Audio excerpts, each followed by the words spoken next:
Here we are. Do your thing. Alrighty.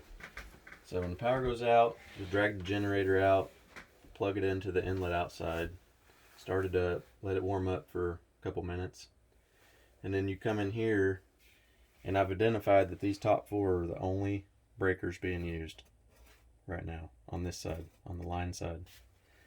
So just to be safe, because you have to do this anyways, you'll flip off all four of those, and I see some lights went off, so we know those are powered by the generator. And that automatically fell down, so that's what you want. You want that to, it was up here, you want to go down here where it reads generator. These are now blocked off from being turned on. You can't turn them on. They're locked out. Cool. Now these are opened up, where before those were blocked off, where you can't turn the generator breakers on when the utility's on. Alright, so now this 2-pole 20 is the generator breaker. Generator is feeding that breaker. So you would turn that on, and these top four, just like over here, are the ones being used. Turn those on. These down here are not being used. And the refrigerator go. generator should be powering It's the ones of refrigerator. the 4 circuits that it powers. Okay. The rest of the house won't be working. Yeah. Okay. And then when you want to go back, you'll just do it opposite. You'll turn all these off. Now all the load is off the generator. I would let the generator run for 5 minutes or so to cool down if it's been running a while before you shut it off. You can go out there and shut it off, unhook it, whatever, and come back in here, flip that back up to where it says line, and then flip all these back on. There they come.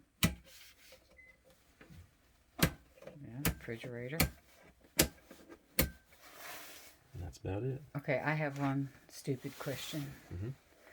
If you got the generator going and you need to refuel it and you shut it down, you just leave all this like it is. You just shut it down out there, refuel, and then start it back up again? Well, I would shut the breaker off on the side of the generator. Okay. Instead of messing with This, turning all these shut it off. off out there?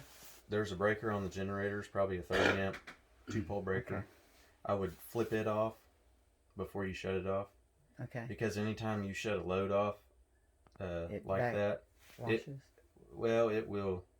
it'll cause your load to die down with the speed of the engine, and it's really hard on anything electronic and whatnot. Yeah, right. Your frequency and your voltage die down at a weird rate instead of just shutting it off real quick by turning off the breaker.